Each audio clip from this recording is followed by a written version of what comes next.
What's up guys, welcome to today's video. We're going to be doing some upgrades on the Goat Power Bike's King Goat. This is the V1 and we're going to be doing some upgrades on it, but be aware that if you order the V2 King Goat, all of these upgrades already come installed onto the bike.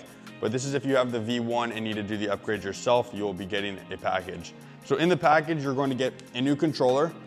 We already did a tutorial video on the new controller for this bike, but along with that, we get a new chain, a new rear sprocket that's going to replace the one right back here, a new front drive sprocket, and then the tools needed to do that.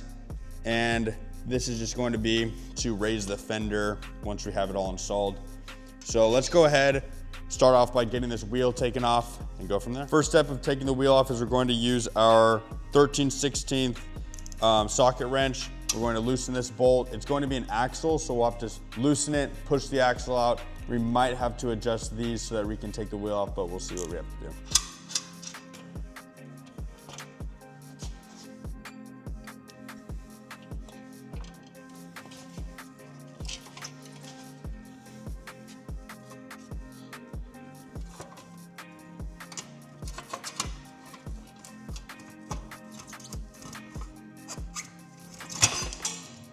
All right, now that we got the wheel off, we can go ahead and replace this big sprocket with the new one.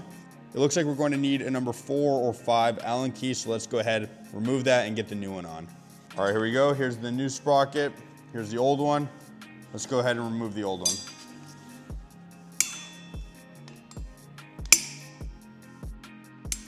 Now that we have the old one off, all we have to do is line up the new one, thread in the bolts by hand, and then we can go ahead and tighten it down. Now that we have the new rear sprocket put on, we're gonna go ahead and do the front as well while the rear wheel is off. So we're gonna go ahead and take off these plastics, remove the crank arm using the crank arm removal tool that we got in the package, and we are going to replace the front sprocket. So let's go ahead and do that.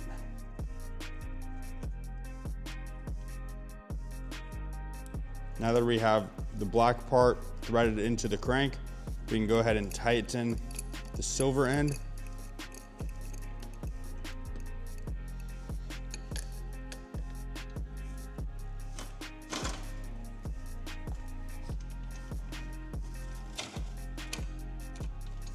Now be advised, this is the only way to remove the crank. You have to use the crank puller tool.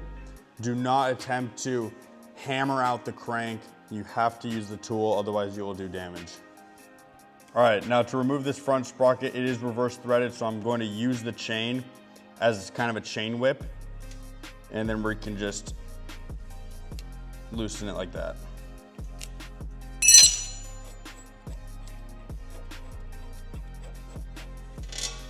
Now here's the old one and here's the new one. As you can see, this space looks like it's a little bit off maybe.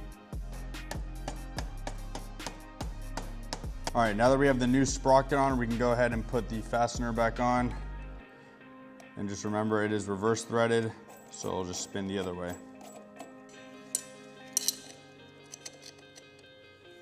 I'm just going to step on the back of the pedal on the other side, just so I can snug it down, and that should be good.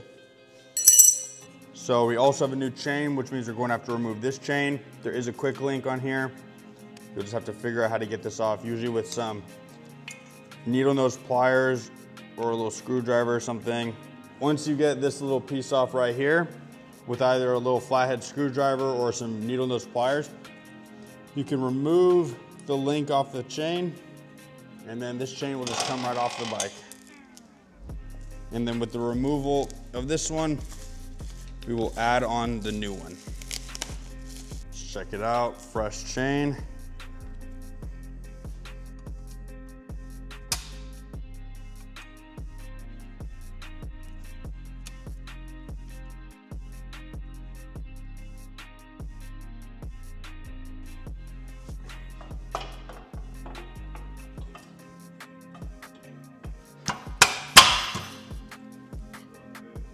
I might be the goat.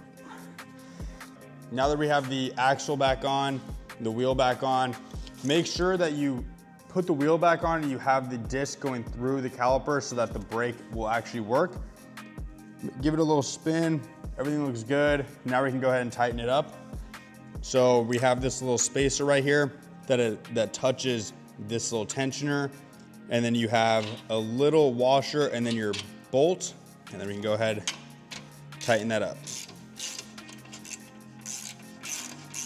I'm going to leave it a little bit loose because we might have to adjust it with the new chain, but now we can go ahead and install the new chain.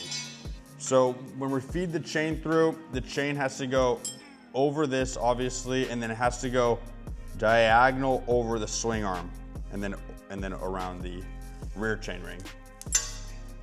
Over the swing arm, around the big rear sprocket that we installed.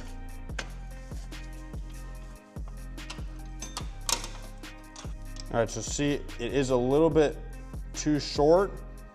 That's no worries. We need to adjust these a little bit so we can move the wheel in to make up for that lack of chain.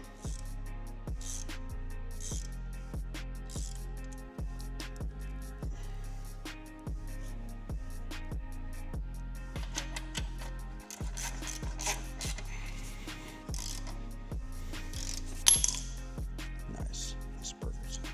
All right, now that we have the wheel on with our new sprockets, let's go ahead and replace the controller real quick. We are going to need to replace the controller. With the new update, we want to make sure that there's no overheating or anything in the motor. So we're going to put a lower amperage controller in there.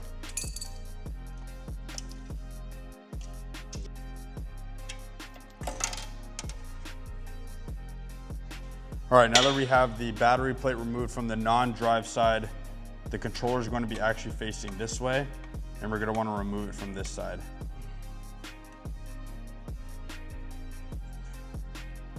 All right, you actually have to remove the battery to get to the controller because there are these screws on top that are holding the cage in place for the controller.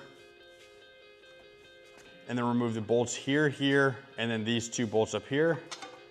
That's going to allow us to take off this.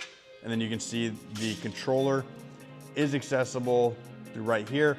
You might have to take off those little plate on the other side to get to the bolts that are behind here. That's only if they don't come loose.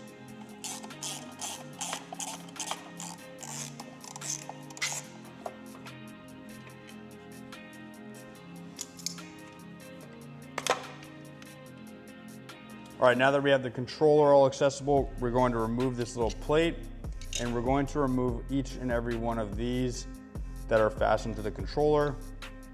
That way we'll be able to remove the controller easily and just transfer them over to the new one.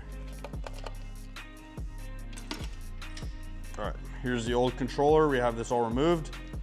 Let's go ahead and get the new one right here. Transfer some of the pieces over. So there's this little cover here. Kind of just pull this back a little bit. Push in on the prongs. Transfer this over. Put the little dust seal back on. Now what I'm going to do is just mount this back up here. Move everything out of the way. Try and mount it back up here so I don't have to hold it the whole time. Now that we have this hanging up here, we can go ahead and match up the plugs. All right, so this is the brake cable, this long one right here. It's going to be for our brake light, I believe. We can just go ahead and feed this through behind these motor little wires, just so that it's hidden. And it's gonna go behind the shock, or in front of the shock, I should say, down under the swing arm, and it'll connect right here. So once you have that, I'm just gonna put it through the zip tie that I didn't even have to cut, and then it connects right there. Now we can match up all the terminals, obviously red to red, green to green, yellow to yellow, and so forth.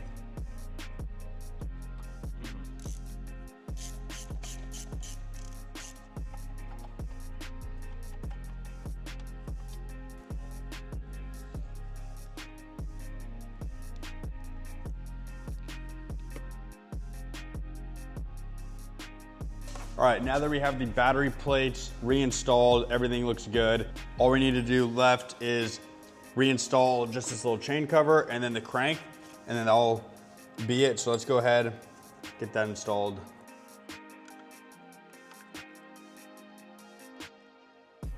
Now that we have this plate installed, we can go ahead and put the crank on, but first we're gonna have to remove the crank puller, so just loosen that off. And the process to install it is much easier than it is to remove it. So just take a look at the other side. The other side crank arm is pointed down, which means on this side we want it to point up.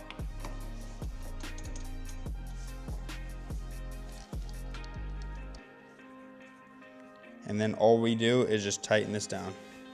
Go ahead and make sure everything else on the bike is nice and tight. And then while it's on the stand, we can go ahead and turn the bike on, make sure everything is rolling smooth. So let's go ahead and turn it on.